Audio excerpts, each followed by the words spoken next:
को इस स्टॉक को हमने पिक किया था, आज सुबह सुबह फिर रिविजिट किया था इसे, और अब देखिए 5% का मूव यहाँ पर, करीब करीब 1800 के लेवल्स कोलगेट पर। चलिए अपने पैनल को जोड़ते हैं फिर। गाबा सर, गुड आफ्टरनून। बताइए क्या ट्रेड लेंगे आप इस समय? Good afternoon. ट्रेड है मारुति। मारुति का चार्ट बढ़िया है, 2 दिन का करेक्शन है, खत्म हुआ, फ्रेश अपमूव शुरू हुआ। ट्रेड कर रहा है 9886, लगता है 10,000 की तरफ जा रहा है, इस बार लगता है टच कर ही ले। स्टॉप होगा 9750 मारुति। ओके, तो ये फिलहाल मोमेंटम पकड़ता हुआ 9892 के लेवल्स पर खरीदारी का एक अच्छा मौका। 2.5% की तेजी 10,000 की तरफ तो बढ़ ही रहा है काउंटर। राजेश सातपुते, आफ्टरनून, बताइए आपका ट्रेड। आफ्टरनून हर्षदा जी। हर्षदा जी देखिए, नजर तो ऑटो स्टॉक्स पे ही है क्योंकि वहीं पे ब्रेकआउट्स है और वहीं पे मोमेंटम है। तो देखिए, then I would like to pick up this TVS motor, क्योंकि इसका स्ट्रक्चर मुझे लगता है कि जिस तरह से परसों के दिन 3 दिन में यहाँ पे आप कह सकते हैं कि प्रॉफिट बुकिंग हुई थी, उसके बाद फिर से यहाँ पे स्ट्रेंथ दिख रही है। तो देखिए, टीवीएस मोटर बाय करना है विद स्टॉप लॉस ऑफ 1300। मुझे लगता है यहाँ पे कम से कम 1360 1370 तक की जगह यहाँ पे अनफोल्ड हो रही है। So it's a buy in TVS motor. जी हाँ, प्रकाश सर ने मारुति की सवारी करी डे हाई पर, राजेश सतपुते जी टीवीएस मोटर्स। गुप्ता जी अमित गुप्ता जी, आपके पास ऑटो है या कुछ और है? आपका कन्विक्शन कॉल? माफ कीजिएगा अमित सेठ जी, कल वो अमित गुप्ता कल की याद है। अमित सेठ जी, आपका व्यू, आपका कन्विक्शन ट्रेड? जी, मैं इसलिए चुप हो गया था, मैं क्या, मेरे को लगा कोई और भी है शो पे। एनीवे वीरेन जी, नहीं, इट्स नथिंग लाइक दैट। मेरी नजर भी मारुति पे थी और इनफैक्ट ऑटो सेक्टर पे थी, बट अपार्ट फ्रॉम दैट जो मेरे को स्टॉक काफी अच्छा लग रहा है, that is Bajaj auto. Bajaj auto में हमने कम से कम 10-15 दिन का एक कंसोलिडेशन देखा। 10 और 20 मूविंग एवरेजेस का अच्छा खासा स्क्वीज था बजाज ऑटो में, जिसमें आज एक क्रॉसओवर हम देख रहे हैं और एक पिछले 8-9 दिनों का रेंज ब्रेकआउट देख रहे हैं बजाज ऑटो में। तो मुझे लगता है पोजिशनली इसमें ट्रैक्शन रहेगा आगे चल के, क्योंकि स्टॉक 15-20 दिनों के कंसोलिडेशन के बाद बाहर आ रहा है। 4762 का इसका प्राइस है। टारगेट्स लगभग 4900 4950 के रहेंगे और इसका स्टॉप लॉस लगभग रखेंगे 4700 का। ओके, तो बजाज ऑटो में एक अच्छा मौका, करीब 140 रुपीस का इजाफा, लेकिन आगे गाड़ी और तेज दौड़ेगी। गौरांग, गुड आफ्टरनून, बताइए ऑटो की तरफ आपका भी ध्यान जा रहा है क्या?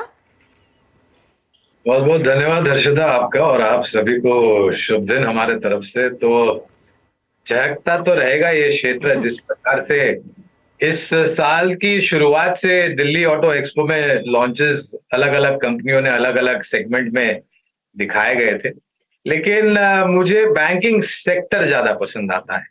और मैं इसलिए ये कह रहा हूँ हर्षदा, क्योंकि मेरे ख्याल से बहुत जल्द इस वित्तीय वर्ष के पहली तिमाही के नतीजे का आगाज हो जाएगा। There will be a curtain raiser, मेरे ख्याल से 10-12 तारीख के आसपास से शुरुआत हो जाएगी।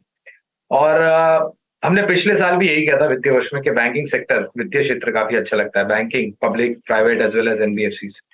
उसी तर्क के आधार पर हमें लग रहा है कि अब जो पब्लिक सेक्टर बैंक है, सरकारी बैंक है, वहां पर नतीजों के आधार पर आपको एक बेहतरीन प्रदर्शन होता हुआ नजर आएगा। और वहां से मैंने चुना है इस देश की सबसे बड़ी bank, state bank of India. काफी लंबे समय से ये एक दायरे में है। मेरे ख्याल से नतीजों के आधार पर 600 के पार निकलने में तो बिल्कुल इसको तकलीफ नहीं होनी चाहिए, लेकिन 680 तक भी ये जा सकता है अगर समय की पाबंदी नहीं है। तो हमारे हिसाब से स्टेट बैंक ऑफ इंडिया एक अच्छा विकल्प है। एसबीआई एक अच्छा विकल्प बनता हुआ दिखाई देगा। अच्छा, मैं ऑटो की बात इसीलिए आपसे पूछ रही थी क्योंकि 3 ऑटो के ट्रेड्स आ गए थे, तो मुझे लगा आपके जहन में भी कोई ऑटो स्टॉक है तो सामने सामने बात कर लेते हैं। और वैसे राजेश सातपुते और गौरांग जी, आप दोनों कमर कस लीजिए, क्योंकि आप ही को कंपटीशन देने के लिए अब एक new kid on the block आ रहा है।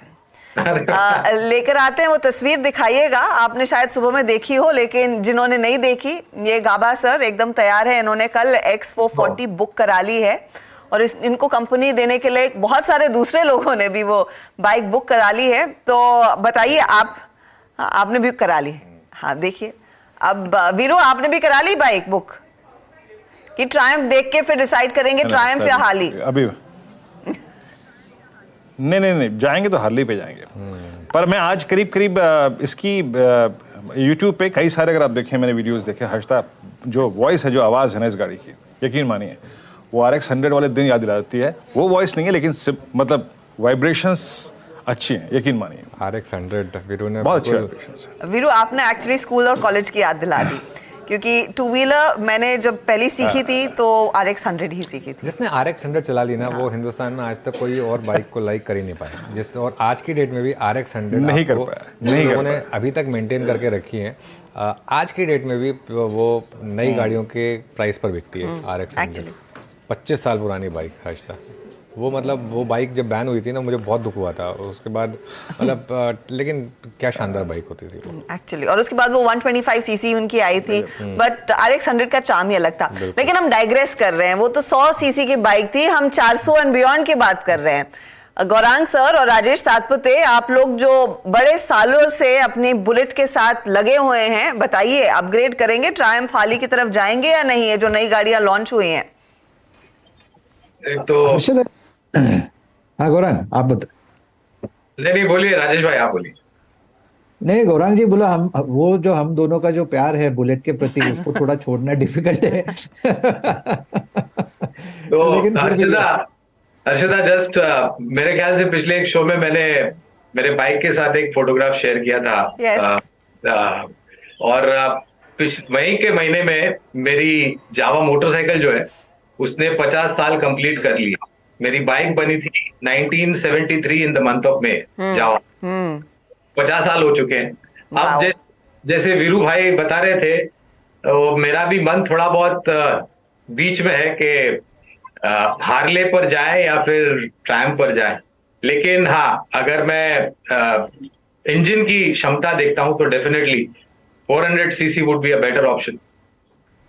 बिल्कुल। मुझे अभी किसी मेरे एक जानकार ने बोला, उन्होंने 89 से वो RX 100 रखी हुई है। वैसे खैर चलिए, अभी एक काम करते हैं, थोड़ा इससे मूव ऑन करते हैं और बाकी स्टॉक्स की बात करते हैं कुछ। Gaurang, good afternoon. कोलगेट पर कोई व्यू आपका? आज कल और आज में एकदम से ये स्टॉक पिछले कई महीनों से इसने कुछ नहीं किया, आज एकदम से जागा सडनली। अनुज भाई, आपको भी शुभ दिन हमारे तरफ से। तो कल हम जुड़े थे आपसे प्रातःकाल के शो में और हमने आईटीसी का जिक्र किया था, और आज कुछ खबर आई है आईटीसी के होटल कारोबार को अलग करने की बात कर रहे हैं। और ये क्षेत्र मुझे इसलिए भी अच्छा लगता है अनुज भाई, क्योंकि ये जो बारिश के अनुमान को लेकर के असमंजस परिस्थिति थी, अब वो धीरे धीरे दूर हो रही है। और हमारे जो कवरेज में है उसमें कोलगेट भी है, HUL है, आईटीसी है, Dabur, Marico, Emami, Godrej consumer, Tata consumer, Britannia, Nestle etcetera.